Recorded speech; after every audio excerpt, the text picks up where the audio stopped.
In this problem we have f of x is equal to the square root of 9x plus 1, and we're given a equals 7. It says use the definition of the limit to find the derivative of x, then find the equation of the tangent line at a comma f of a.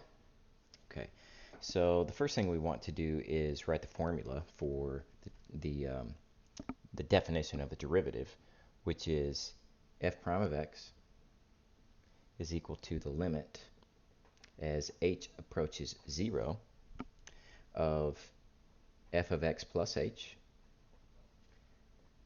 minus f of x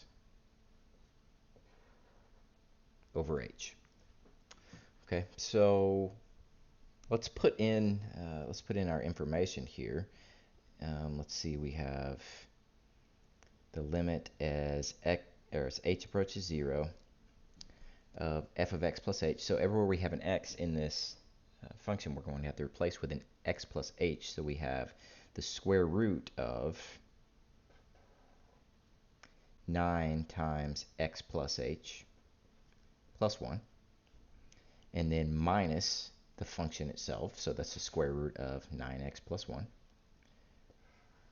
over h.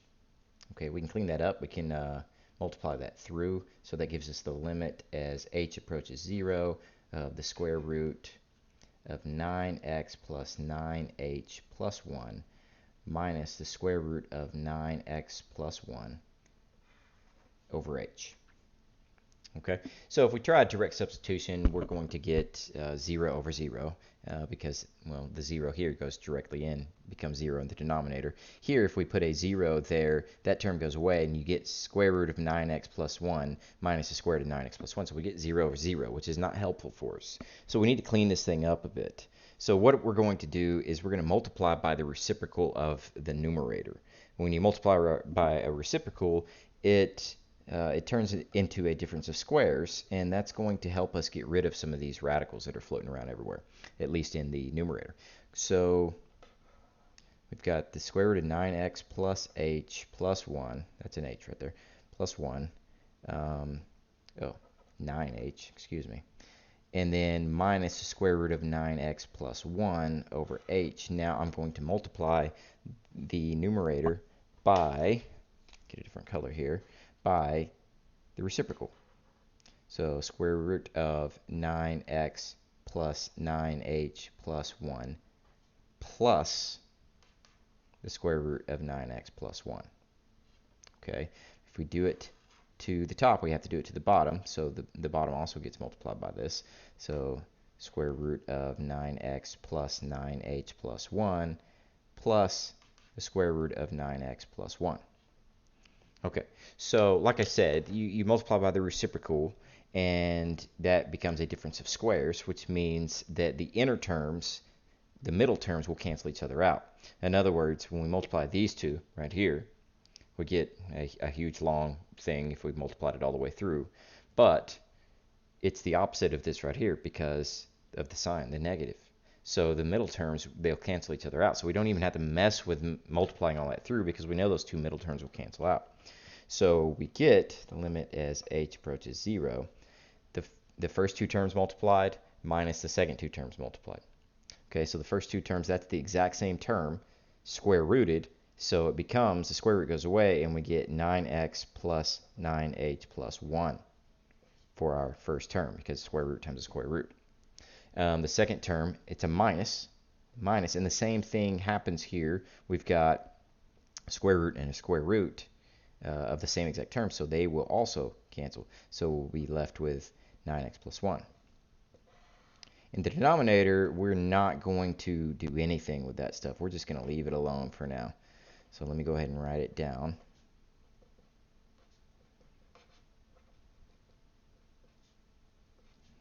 Okay.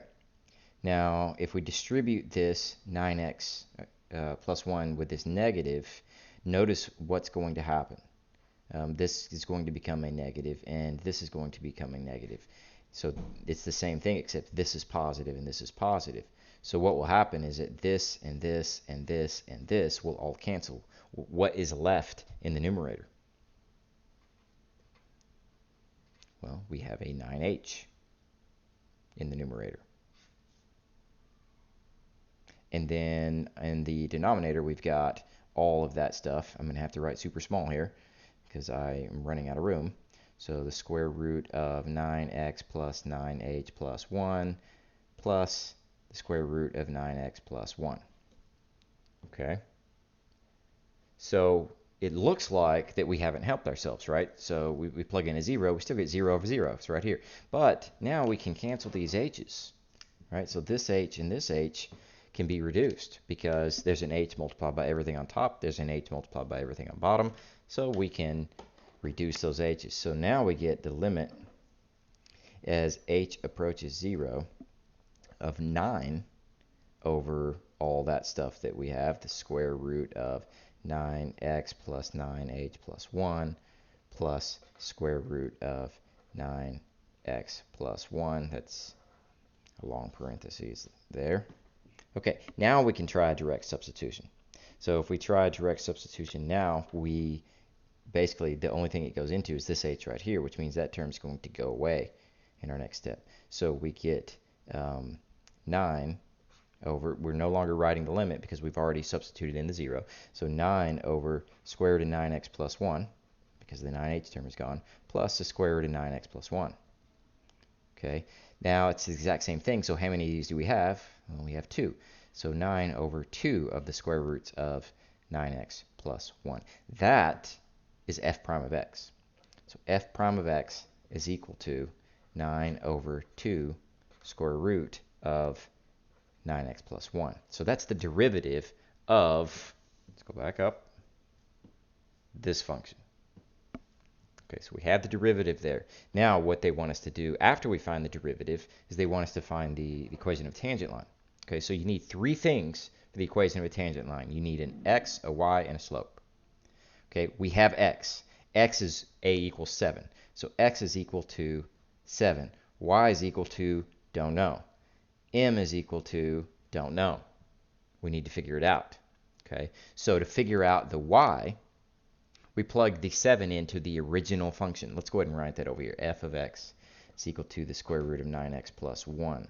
So f of 7 is equal to the square root of 9 times 7 plus 1. 9 times 7 being 63, plus 1 is 64. Square root of 64 equals 8. So our y is equal to 8.